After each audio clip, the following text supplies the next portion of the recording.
Every old man's got that story about what he should have done. And anyone who ever tells you that they wouldn't change anything about their life is a fucking lying piece of shit. That's what I say. I'd changed so much about my life. Then again, you have to wonder how much our tragedies define us. How much character would I actually have if I hadn't suffered through some of the things I've suffered through? How much character would you have if you hadn't suffered through the things that you've probably suffered through? Even if it's something that seems insignificant to everyone else. I mean, I know people who are very distressed about simple little things that seem ridiculous to an outside observer, but that doesn't mean they're not painful.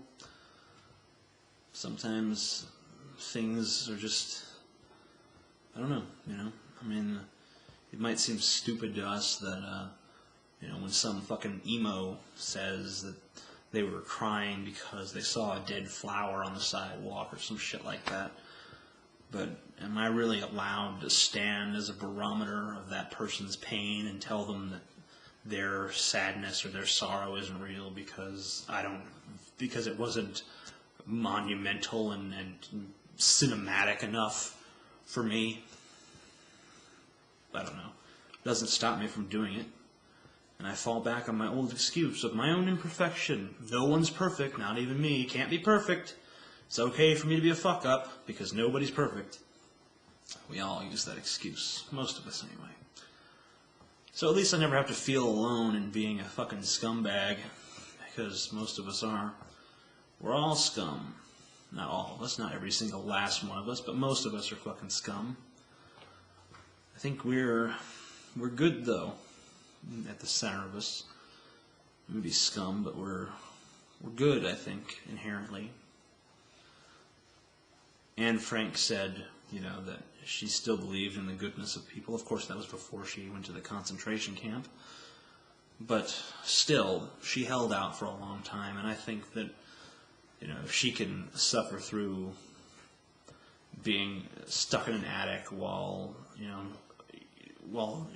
Nazis roamed the streets looking for Jews to round up and put in concentration camps, even not knowing how awful the concentration camps were at the time, it's still pretty tough to keep your faith in humanity through something like that, and she managed to. Maybe she was just stupid. I don't know. But I have faith in us. I have faith in the goodness of people. I have faith that we're not total bastards. Well, maybe not. I don't have faith that we're not total bastards, but I have faith that we're not irredeemable bastards. Shut up, doggy. It's just, there's something good in us. Something aspiring to be good, anyway. We want so badly to overcome these things that are wrong with us. And we see them, we know them, we can identify them, and we want to overcome them, but it just seems like we're not able to for some reason. Some people speculate that we don't truly have the desire to get rid of them, or we would have, but I tend to lean more towards us being simply incompetent when it comes to that. We just don't know how to go about it. And it's so much easier to take the greedy paths, to just look out for oneself, to look out for number one. That's the easiest thing you could possibly do. It's the simplest mentality you could possibly have. And it's served us well throughout our history. And people who deviate from that mentality are historically punished for it. And it's really something that if we were ever going to do, we all have to be on the same page about doing it. And can you really get all of humanity on the same page? Is there really anything strong enough to unify us like that? Is there any goal that we all want so desperately that we could all agree upon the solution to? I don't know if there is or not. Maybe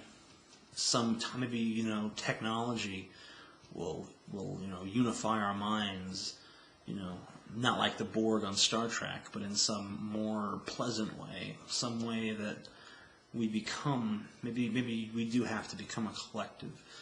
Maybe it hurts an individualist like myself to say it, but maybe that's our only hope, is to become of one mind, or at least somehow gain that empathy and insight into people, so that we can go through our lives. But would our feelings trample on the feelings of others if we all had complete empathy for one another? Would we start to despise one another? Would we really like someone if we saw them up close? If you knew every little thought that fluttered through someone's head, would you still like them? I mean,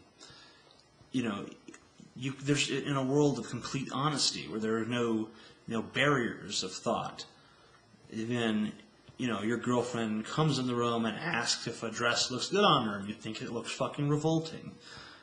You can't lie, because your thoughts about that dress are automatically in her fucking head. She knows exactly how you feel about the dress instantaneously. So, is that a good thing? I mean, would we still like each other without a certain level of dishonesty? It's an interesting question. At least I find it interesting. I don't know how interesting you find it.